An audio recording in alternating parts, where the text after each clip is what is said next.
I know the value of what I'm sharing, and I'm going to begin to embody that. But yes, my goal is only ever to lead you back to you. I'm looking at my notes here. One nice thing about, I'm going back to recording the messages on YouTube here because number one, I knew the message was going to be longer. Number two, I'm done with messing with TikTok. I kept recording and losing my messages, and that was frustrating. So now we still get it in real time here. And another nice thing is, since I'm not recording on my phone, I can just speak my notes into my phone and I don't have to write them. How lazy are we, right? Like my hand starts to cramp when I'm trying to write my notes for the videos. I do journal on the daily, and I do like actually writing in my journal. I tried typing with my journaling at one point. It's just not the same. So I just want to make sure I've covered the things, and then I'm going to speak on this void space here. Yes. Right. I don't want to become your leader, your master. I don't want to be a crutch for you. My goal, I hope that you see in me. My hope is that you see in me what you can be too. Yes, I am not any more special than you, any more privileged than you. What's possible for me is possible for you too. If you've been watching my journey for any length of time, I'm sure you know where I started, where I came from. And just know that you will inspire others as well by showing up messy. So yeah, I had to get real with myself, right? And discover boundaries here in this new energy. As I was being a crutch for others, I wasn't even noticing, recognizing, realizing that I was almost like setting myself on fire to keep others warm, or sharing, depleting myself, right? Building others up while I was digging my own grave. And it wasn't until I wasn't able to share the reels against my own will, right? That I noticed how much energy returned to me. And it was such a blessing. So maybe do some deep diving, get real with yourself. Where are you overgiving, overextending? I know for myself, worthiness wounds as a child, I always had to prove I was worthy. I was never good enough growing up for my mother.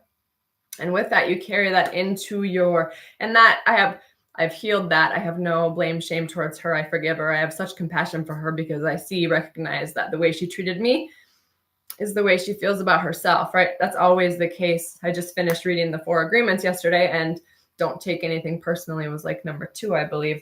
And just remind yourself, whenever anyone throws emotional poison, toxicity at you, that's a you thing. It's not a you thing.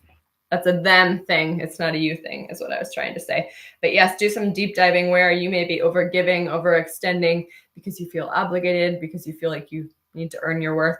And I'm also good at, with that, things that were once joyful, I can make it a habit and make it something I have to do and make it miserable real quick, just out of old habit if I'm not careful. And we only should be doing the things that bring us joy, following our soul. So yes. Let's see.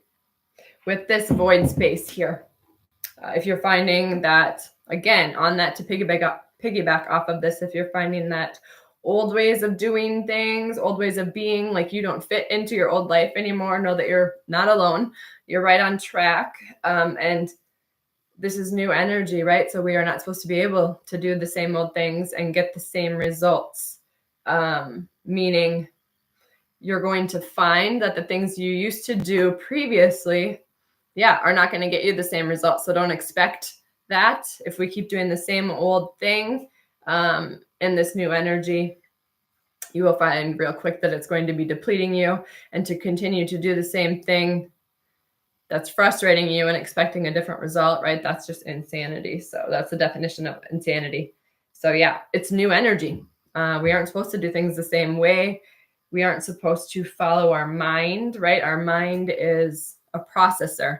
It's not where our intel comes from. That's our intuition when we get beyond the mind and listen to our heart and soul. So follow what lights you up. Even before it makes sense, it's not going to make sense. So get real comfortable in this void space, in this womb space. You like this waiting period. Also, you might find yourself feeling lazy, wanting to do less and less. Know that that is divinely guided as well. This is like a recalibration, an integration phase, integration period, a time to allow you to discover, tune in, do some self-reflecting, and figure out what you can let go of so you can make space for the things that are bringing you joy as this new version. necessary and needed integration and recalibration period. So, and then also the biggest question I get from people in my inbox, other than what's the message for today, right? Or what's up with the divine masculine and divine feminine energies? The number one question I receive from people is, when are things going to slow down? When are things going to get better? When are things going to shift for me? And my answer is always the same. They're going to shift for you when you shift, because we are the catalyst we have been waiting for. We aren't waiting for something external to come in and save us. 1111 here to fix us.